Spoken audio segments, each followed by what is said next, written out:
मौलिक अशा पद्धतीच्या सूचना कार्यकर्त्याकडून झाल्या, आक्रमक सुद्धा झाल्या. याची चर्चा आम्ही परवा बसल्यानंतर झाली.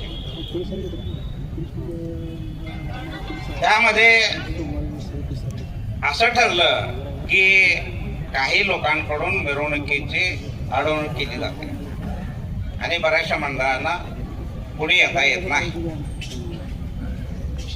तर हा आजार बरा करण्यासाठी आम्ही असा विचार केला की मंगळवारी मिरवणूक घ्यावी का, कारण कडू औषध पिल्याशिवाय आजार बरा होतो.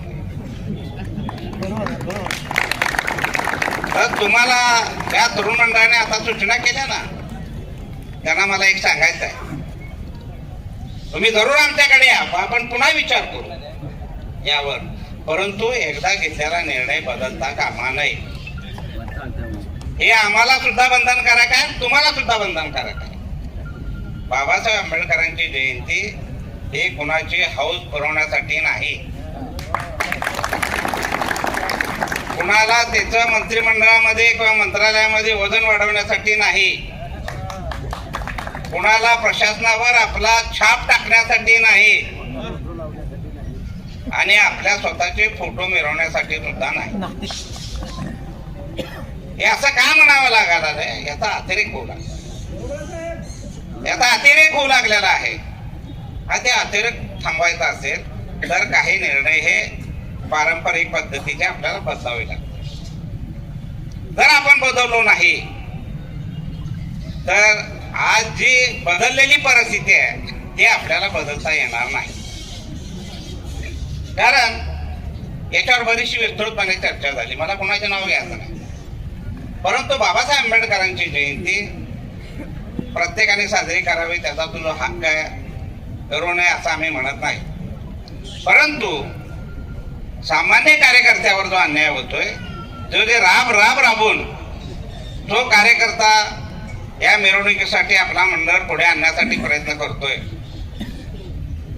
गेल्या वर्षी विनोदने सांगितलेलं खरं आहे, माझ्याकडे बोबलूकडे सदाफुले साहेबांकडे मंडळ आलेले होते, ते म्हणाले पुढच्या वेळेस आम्ही आमची मिरवणूक करतो.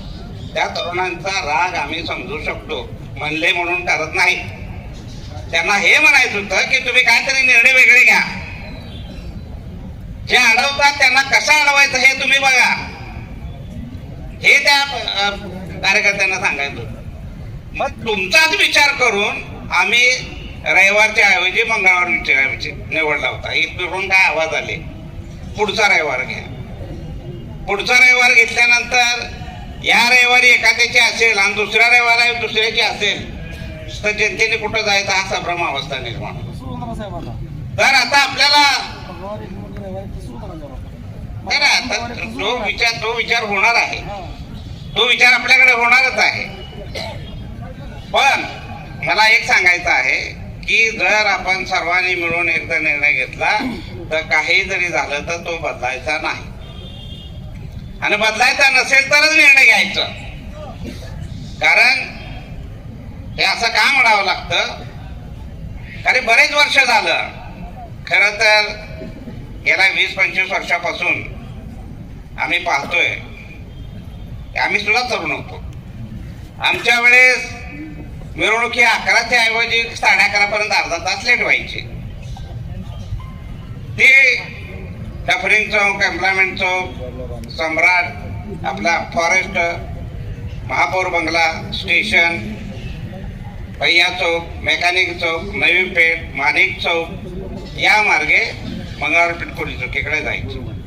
तिथून तर्टीनाका मार्गे मिलिंद नगर येथील बाबासाहेब आंबेडकरांच्या असणाऱ्या पवित्र अस्थीसमोर जी पंचाची चौडे आहे त्या ठिकाणी विसर्जन व्हायचं. त्या काही लोकांनी म्हणले की आता संख्या वाढली, मौज वाढली, आपल्या स्टाईल बदलल्या. मग मला एक सांगायचं ह्या सर्व तरुणांना, जर तुम्हाला वेळेत मिरवणूक काढायची असेल तर ही परिक्रमा तुम्ही पूर्ण करणार आहात का? हे करण्याची आपली तयारी पाहिजे, जिद्द पाहिजे. तुम्ही आम्हाला सांगितलं पाहिजे, आम्ही लवकर येऊ आणि ही पूर्ण जो मार्ग आहे तो पूर्ण आम्ही करू. त्यासाठी 4 जरी मंडळं नवीपेठमधून आली तरी तो खऱ्या अर्थानं बाबासाहेब आंबेडकरांच्या विचाराचा विजय असणार आहे. कारण असं आहे की आमच्या पूर्वजांनी जी बाबासाहेब आंबेडकरांची जयंती साजरी केली होती ती साजरी करण्यापाठीमागे उद्देश फार वेगळे होते. त्यांनी बाबासाहेब आंबेडकरांच्या जीवनातले सर्व प्रसंग बैलगाडीवर लावायचे. बैलगाडीची जागा नंतर ट्रकने घेतली, पण ट्रॅक्टर टेलर हे सर्व काय करत करत करत आज आपण कंटेनर पर्यंत. मग मला एक सांगायचं आहे की आपण मंडळांनी पण विचार केला पाहिजे बाबासाहेब आंबेडकरांच्या जीवनातले प्रसंग, बाबासाहेब आंबेडकरांना विचाराच्या दृष्टीनं अभिप्रेत असणारी देशाची, जगाची, समाजाची परिस्थिती काय, यावर आपलं काय भाष्य असावं याचा सुद्धा भान ठेवून आपण ते देखावे केले पाहिजे. ठीक आहे, रात्री लाइटिंग दिसतात म्हणून काय आपण काय असं करायचं का 6 वाजता सुरू करायचे आणि सकाळी 6ला बंद करायचे?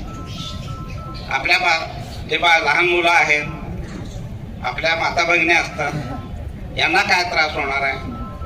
पण आज परिस्थिती अशी आहे की एका मिरवणुकीच्या वेळेस आम्ही पाहिलं की रामलाल चौकामध्ये एका तरुणाचा नाचून नाचून मृत्यू झाला. त्या कुठल्या मिरवणुकीत झाला हे माहिती नाही, गेल्या वर्षी घडलेली घटना आहे. आपल्यामध्ये होत नाही कारण आपण तेवढं ताकदवर आहोत, परंतु आपल्यामध्ये सुद्धा काही लोक इथे यायला लागले, त्यांना सुद्धा नाचू वाटायला लागले आपल्यामध्ये. त्यांच्यापैकी कोण जर दगावलं तर बाबासाहेब आंबेडकरांच्या जयंतीमुळे झालं असं होता कामा नये याचा सुद्धा आपल्याला विचार करावा. या सर्व बाबीचा सारासार ज्यावेळेस विचार करू आपण, जो अध्यक्ष होणार आहे, जे कमिटी होणार आहे ते आपलं काम करेल. आम्हाला तर आमचं कर्म प्राप्त आहे, आम्ही तर काम करणारच, तुमच्यासोबत असणारच आहोत. एकदा सकाळी घर सोडले की आम्ही रात्री 12 नंतर घरी जातोय, जायला 1-1.5 वाजतात. परंतु हे सर्व करीत असताना जनतेचा, विश्वस्त मंडळाचा, उत्सव समितीचा एक सुवर्ण मध्य असण्याच्या दृष्टीनं आपल्याला निर्णय घेणं खूप गरजेचं आहे. आणि तो निर्णय घेत असताना तुम्हाला विश्वासात घेऊन आम्ही निर्णय घेऊ. आम्ही जो निर्णय घेईल तो तुम्हाला बंधनकारक असेल, याची पण शाश्वती तुम्ही दिली पाहिजे, आम्हीही तुम्हाला दिलो पाहिजे. कारण हा बाबासाहेब आंबेडकरांची जी विचारसरणी आहे ती लोकशाही मानणारी आहे. आता लोकशाहीमध्ये आपल्या सर्वांचा विचार करून पुढे जायचं, परंतु जे आपल्या विचाराचे नाहीत त्यांनी इथं आपल्यामध्ये गोंधळ घातलाय, अशा लोकांना अडवायचा असेल तर काही निर्णय आपल्याला घ्यावे लागणार आहे. आणि हे घेत असताना मला तुम्हाला सर्वांना विनंती करायची आहे, तुमचे जे आता तक्रारी आहेत ना, आमचे मंडळ पुढे जात नाहीत, हे करत नाहीत, ते करत नाही, आम्ही पुतळ्याजवळ थांबलो, केले तुम्हाला म्हणत नाही बरं का मी, तुम्ही मलाच म्हणलं म्हणा, तर तसं ना बिलकुल नाही. केडेना खरंच अडवलेलं होतं, तर तसं होता कामा नये. आपण सर्वांनी वेळेवर निघू. दिवस कुठला ते आपण सर्वांनी विचार करून ठरवू. प्रशासन म्हणजे पोलीस प्रशासन काय करतं, मग त्यांचा निर्णय मान्य करायचा का नाही हे सुद्धा ठरलं पाहिजे. अशा पद्धतीने आपल्याला या 4 चौकटीमध्ये राहून काम करावं लागणार आहे. विश्वस्त समिती, उत्सव समिती, मंडळ आणि प्रशासन ही जी चौकट आहे याची व्यवस्थित मांडणी करून आपल्यावर अन्याय होणार नाही, तुमच्या आनंदावर विरजण पडणार नाही, अशा पद्धतीचा आपण सर्वांनी निर्णय घेऊ. आणि विश्वस्त मंडळाने जर निर्णय मंगळवारी घेतला तर तो तुम्हाला मान्य करावा लागेल. मान्य करावं लागेल. नाही तसं नव्हे, म्हणजे हे काय म्हणालो की तरुण मंडळांना मी बोलतोय. कारण कसं आहे की पूर्वी ज्या वेळेस आपले मिलमजूर होते, मंगळवारी मिरवणूक निघायची, कारण त्या दिवशी लाईट जायची, कारण त्या जुनी मिलचं एकच फक्त पॉवर हाऊस होतं. त्यानंतर त्याची बुधवारी झाली, मग बुधवारी त्याची MSCBची जागा असल्यामुळे आपण बुधवारी त्यांनी सुट्टी दिल्यामुळं मिल बुधवारी बंद व्हायच्या, ती परंपरा बरेच वर्ष चालली. त्यानंतर आपण असा विचार केला म्हणजे आपल्या पूर्वजांनी की रविवारी काढू, कारण आपल्या सरकारी नोकरी जास्त आहे. आता आपल्याकडे मिल बंद झालेत, सरकारी नोकरी पण कमी झालेली आहे. आता कुठल्याही वारे आपण मिरवणूक काढू शकतो.